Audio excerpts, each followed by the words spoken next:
Good morning. मैं मोहित कटारिया स्वागत करता हूं आपके अपने यूट्यूब चैनल न्यू फिजिक्स पर। प्यारे बच्चों, हमने भौतिक विज्ञान में आपका फर्स्ट बुक में लेसन नंबर 2 स्टार्ट कर दिया था, जिसमें हमने कल आपको कुछ सामान्य जानकारी के बारे में बताया था जो आपके बहुत काम आने वाली है हमेशा भविष्य में। इसको आपको हमेशा याद रखना है अगर आपको साइंस साइड में आगे बढ़ना है। ये साइंस साइड में आपको अगर साइंस साइड में कुछ भी पढ़ना है, फिजिक्स केमिस्ट्री मैथ, उसमें बहुत ही काम आएगा। तो इस चैप्टर को बहुत ही इम्पोर्टेंट तरीके से पढ़ना। ये आपके पूरे भविष्य में फिजिक्स में जो कुछ चीज़ें पढ़ोगे वहाँ पर ये चैप्टर बहुत ज़्यादा काम आने वाला है। तो ये इतना मोस्ट इम्पोर्टेंट चैप्टर है, ये हम कहें कि एक तरह से फिजिक्स की जान है। तो इस चैप्टर को आप बहुत अच्छे तरीके से पढ़ेंगे, बहुत अच्छी तरीके से चीज़ों को समझेंगे। जो कल हमने आपको बताया था कि भौतिक राशियाँ क्या होती है, मापन कैसे करते हैं, मापन के लिए क्या क्या जरूरी है, मात्रक और क्या बताया था, आंकिक मान। उसके बाद हमने आपको मूल राशियों के बारे में बताया कि मूल राशियाँ क्या होती है और कुल कितनी राशियाँ होती है, और मूल राशियों के साथ साथ और कौन सी राशियाँ होती है। दो हमने पूरक राशियाँ बताई थी आपको, और बताया था कुल 9 राशियाँ होती है। तो हमने कल आपको पूरक राशियों तक करा दिया था कि ये 2 पूरक राशियाँ होती है तथा इनके मात्रक भी पूरक मात्रक होते हैं। तो उसको आगे बढ़ाते हुए आज की वीडियो शुरू करते हैं। तो आज का जो हमारा टॉपिक है वो है व्युत्पन्न राशियाँ। व्युत्पन्न राशियाँ क्या होता है? व्युत्पन्न राशियाँ वर्ड से ही इसके वर्ड से ही पता चल रहा है कि व्युत्पन्न यानी किसी से उत्पन्न होने वाली, ड्राइव्ड निकालने वाली, क्वांटिटीज राशियाँ। तो किसी से निकालने वाली राशियाँ को क्या कहते हैं? व्युत्पन्न राशि। परिभाषा पढ़ते हैं। वे भौतिक राशियाँ जिनको हम मूल राशियों से प्राप्त करते हैं व्युत्पन्न राशियाँ कहलाती हैं। उदाहरण चाल, दाब, क्षेत्रफल, आयतन, वेग आदि। तो ये सब क्या है? व्युत्पन्न राशियाँ हैं। व्युत्पन्न राशि क्या होती है? जिनको हम मूल राशियों की सहायता से प्राप्त करते हैं व्युत्पन्न राशियाँ कहलाती है। तो उदाहरण देखते हैं कैसे व्युत्पन्न राशियाँ हमें मिलती हैं।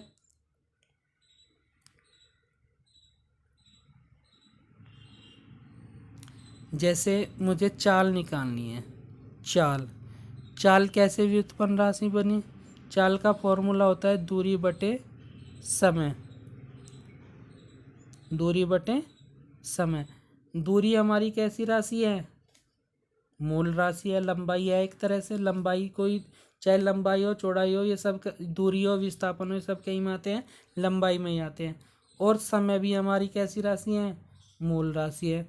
तो एक मूल राशि को दूसरी मूल राशि से हमने क्या कर दिया? भाग कर दिया। तो एक नई राशि बन गई जिसे हमने क्या कहा? चाल कहा। ठीक है।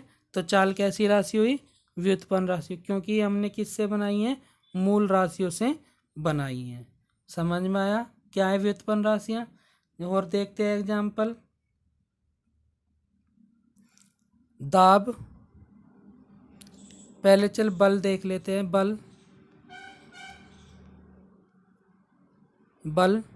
बल होता है द्रव्यमान गुणा त्वरण। तो पहले त्वरण ही देख लेते हैं। अब त्वरण निकालते हैं क्योंकि हमें त्वरण नहीं पता। त्वरण होता है वेग बटे समय। वेग क्या है? अभी वेग बटे समय, तो यहाँ से वेग आ गया। और बल किससे? द्रव्यमान से और त्वरण से बनाए। तो इस तरह से जो हमें राशियाँ मिलेगी वो क्या कहलाएगी? व्युत्पन्न राशियाँ, जो हम कहीं से निकालेंगे? मूल राशियों से निकालेंगे। जैसे क्षेत्रफल ही दे तो क्षेत्रफल क्या होता है? लंबाई गुणा चौड़ाई। तो लंबाई भी एक कैसी राशि है? मूल राशि है। चौड़ाई भी कैसी राशि है? मूल राशि है। तो मूल राशियों से हमें क्या मिल गया? क्षेत्रफल मिल गया। तो ये क्षेत्रफल कैसी हुई? व्युत्पन्न राशि हुई। कुछ भी आप निकाल सकते हैं। वेग, आयतन भी कैसी राशि है? व्युत्पन्न राशि है। जैसे लंबाई गुणा चौड़ाई गुणा ऊंचाई। तो ये सब कैसी राशि है, ये सारी मूल राशि है। और आयतन कैसी होगी, व्युत्पन्न राशि। तो सिंपल भाषा में कहने की जरूरत है कि मूल राशियों से प्राप्त राशियों को ही हम क्या कहते हैं, व्युत्पन्न राशियाँ कहते हैं। 7 मूल राशि है, उनको छोड़कर जो भी अन्य राशि होगी वो सारी कैसी होगी, व्युत्पन्न राशि होगी। बस आपको क्या याद रखना है, 7 मूल राशियों को याद रखना है। अब आता है व्युत्पन्न मात्रक। वे भौतिक मात्रक जिनको हम मूल मात्रकों से व्युत्पन्न करते हैं व्युत्पन्न मात्रक कहलाते हैं। उदाहरण दिए हुए हैं यहाँ पर, जैसे चाल बराबर दूरी बटा समय। तो चाल क्या होगी, व्युत्पन्न राशि होगी, तो उसका मात्रक भी क्या होगा, व्युत्पन्न मात्रक होगा। इब दूरी का मात्रक क्या होता है, मीटर। समय का मात्रक क्या होता है, सेकंड। तो मीटर अपॉन सेकंड। तो ये किसका मात्रक हो गया, चाल का। तो ये क्या बन गया, एक व्युत्पन्न मात्रक बन गया, क्योंकि दो मूल राशियों से हमने एक मात्रक बनाया, मीटर प्रति सेकंड। देखो मीटर भी एक मूल राशि है और सेकंड भी एक मूल राशि है, तो दो मूल राशियों से एक मात्रक बन गया, मीटर प्रति सेकंड। ठीक है, तो ये क्या कहलाएगा, मूल मात्रक। तो मूल राशियों के मात्रकों को ही हम क्या कहते हैं, व्युत्पन्न राशियों के मात्रकों को ही हम क्या कहेंगे, व्युत्पन्न मात्रक कहेंगे। वेग का निकालना, वेग का होता है विस्थापन बटे समय। फिर से विस्थापन क्या है, मीटर, विस्थापन का मात्रक मीटर, समय का मात्रक सेकंड। तो फिर से क्या होगा, मीटर प्रति सेकंड हो गया। त्वरण होता है वेग बटे समय।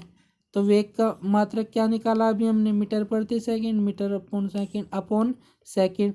सेकंड मल्टीप्लाई कर जाएगा तो क्या हो जाएगा, मीटर प्रति सेकंड स्क्वायर। बल होता है द्रव्यमान गुणा त्वरण। द्रव्यमान का मात्रक किलोग्राम, त्वरण का मात्रक मीटर प्रति सेकंड स्क्वायर। तो बल का मात्रक हो जाएगा किलोग्राम मीटर प्रति सेकंड स्क्वायर। क्या हो जाएगा, किलोग्राम मीटर प्रति सेकंड स्क्वायर। तो इस तरह से आप मात्रक भी बना सकते हैं और अन्य राशियाँ भी, कोई भी राशि आप बना सकते हैं। तो इस तरह से जो हम मूल राशियों से प्राप्त करते हैं राशि, वो व्युत्पन्न राशि तथा उनके मात्रक व्युत्पन्न मात्रक कहलाते हैं। तो हमने व्युत्पन्न मात्रक आपको निकालने सिखा दिए। ये सारे क्या है, व्युत्पन्न मात्रक है, और ये क्या है, मूल व्युत्पन्न राशियाँ हैं। ठीक है, तो आगे बढ़ते हैं।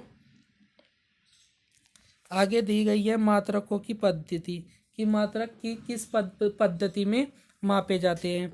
कालांतर में यानी बहुत पहले मापन हेतु विभिन्न देशों में वैज्ञानिक अलग अलग मात्रों की पद्धतियों का उपयोग करते थे।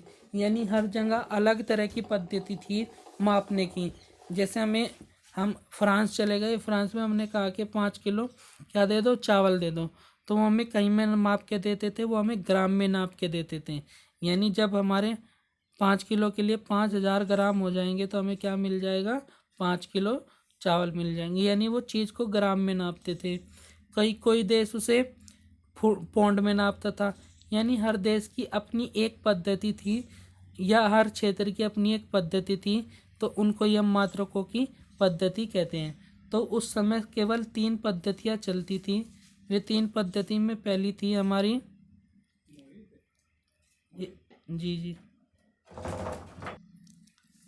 तो 3 पद्धतियाँ चलती थी। नंबर 1 है हमारी पद्धति CGS पद्धति, इंग्लिश में इसको बोलते हैं फ्रेंच सिस्टम। फ्रेंच यानी जो फ्रांस के देशों में चलती थी, फ्रांस के आसपास जितने भी देश होते थे वहाँ पर ये वाला सिस्टम चलता था, इसको फ्रांस सिस्टम बोलते हैं।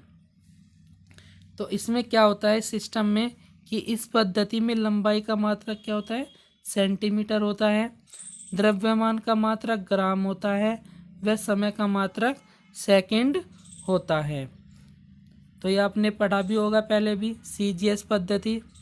तो C माने होता है सेंटीमीटर, G माने होता है ग्राम, और S माने होता है सेकंड। तो सेंटीमीटर जो मात्रक होता है लंबाई का मात्रक होता है, ग्राम द्रव्यमान का मात्रक होता है, और सेकंड हमारा समय का मात्रक होता है। तो CGS पद्धति यह कहलाती थी। यानी अगर हम फ्रांस में गए तो हमने उसे 5 किलो चावल कहा, तो वो हमें क्या करेगा, 5000 ग्राम क्या दे देगा, चावल दे देगा। तो हमें क्या मिल जाएंगे, 5 किलो चावल मिल जाएंगे। तो फ्रांस में यह वाली पद्धति चलती थी। उसके बाद आती है एमकेएस पद्धति, मैट्रिक सिस्टम, इसको अमेरिकन सिस्टम भी बोलते हैं।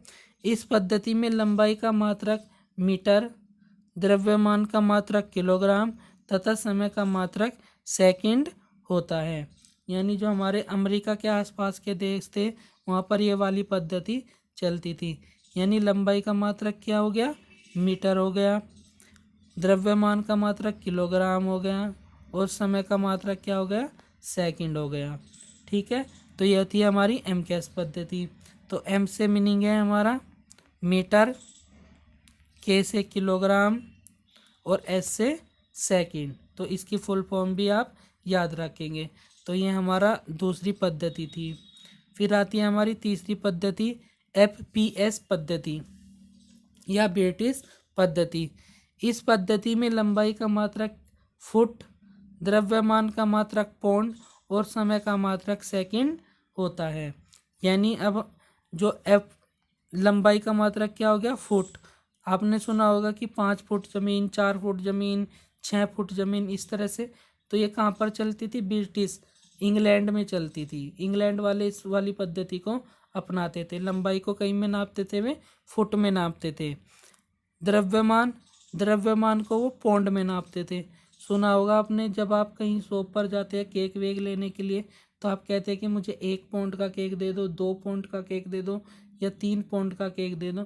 तो वो होता है पौंड।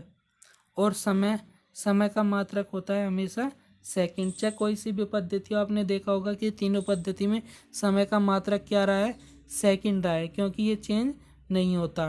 तो समय का मात्रक हर जगह पर पद्धति में समान था। जो सबसे प्रचलित पद्धति है वो पद्धति नंबर 2 है एमकेएस पद्धति। इसी में हम आजकल पढ़ते हैं, आजकल जो पढ़ते हैं वो एमकेएस पद्धति पढ़ते हैं। तो अलग अलग देशों में अब भी अलग अलग पद्धतियों में है, और हमारे यहाँ पर जो पद्धति चलती है वो एमकेएस ही चलती है। एमकेएस सिस्टम के अकॉर्डिंग ही हम अपनी पद्धति, अपने जो फॉर्मूले बनते हैं वो हमारे अधिकतर इस पद्धति के ही बनते हैं, मीटर में, किलोग्राम में और समय में। तो ये 3 पद्धतियाँ थीं।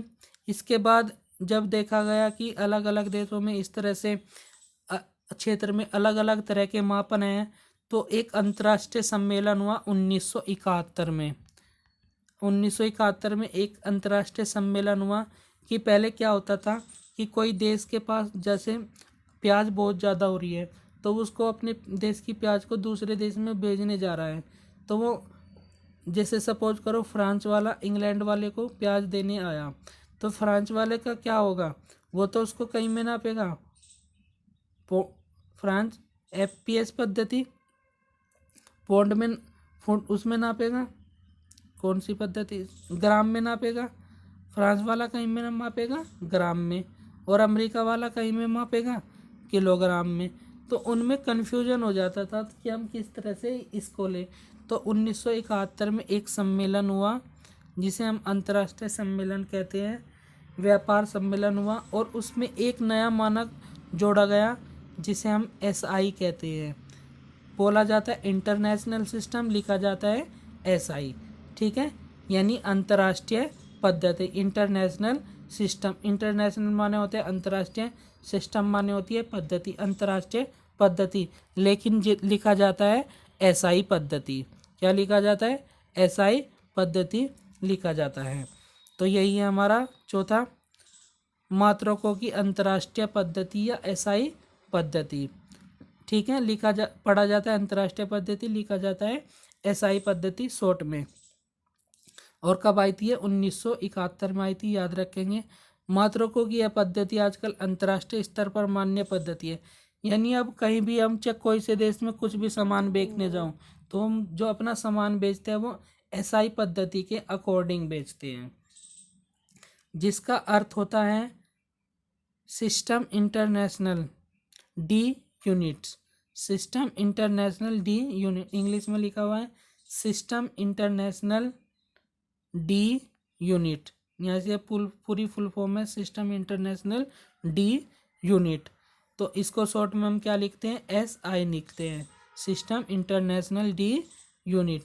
तो ये क्या है, अंतर्राष्ट्रीय पद्धति है। अंतर्राष्ट्रीय पद्धति के माने अब हम चाहे कोई से भी देश में हो, चाहे किसी भी देश में अपना सामान भेजे या किसी भी देश से अपने सामान मंगाए, तो वो इस पद्धति के अकॉर्डिंग तो माप तोल कर आता है। कौन से के? SI पद्धति के अकॉर्डिंग। ठीक है, तो ये 4 पद्धति, वैसे तो हमारी 3 पद्धति थी, उसके बाद एक चौथी पद्धति है SI।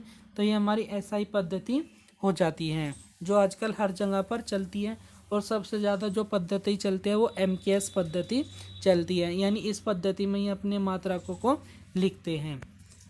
अब आते हैं लंबाई के छोटे व बड़े मात्रक।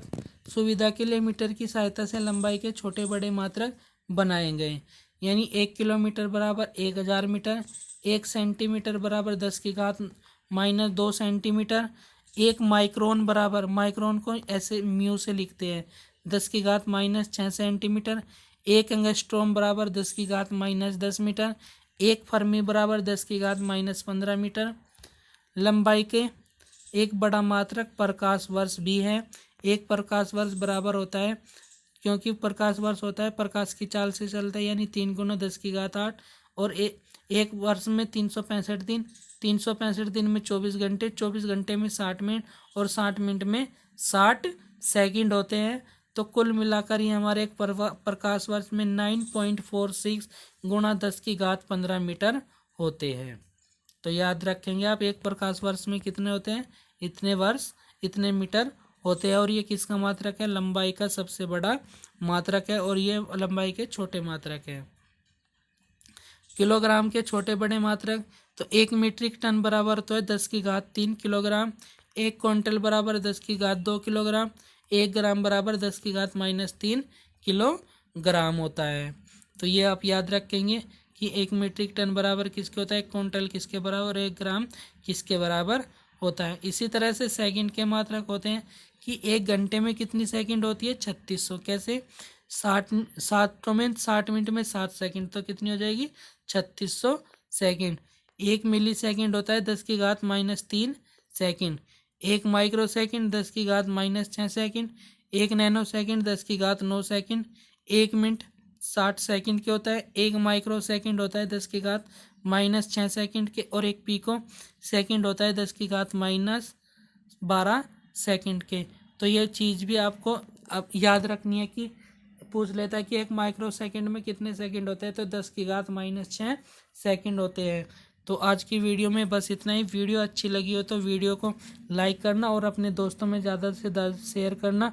अभी तक जिसने चैनल सब्सक्राइब नहीं किया वो चैनल को सब्सक्राइब कर लें, और वीडियो अच्छी लगी तो वीडियो को लाइक करना और ज़्यादा से ज़्यादा शेयर करना। आज की वीडियो में बस इतना ही।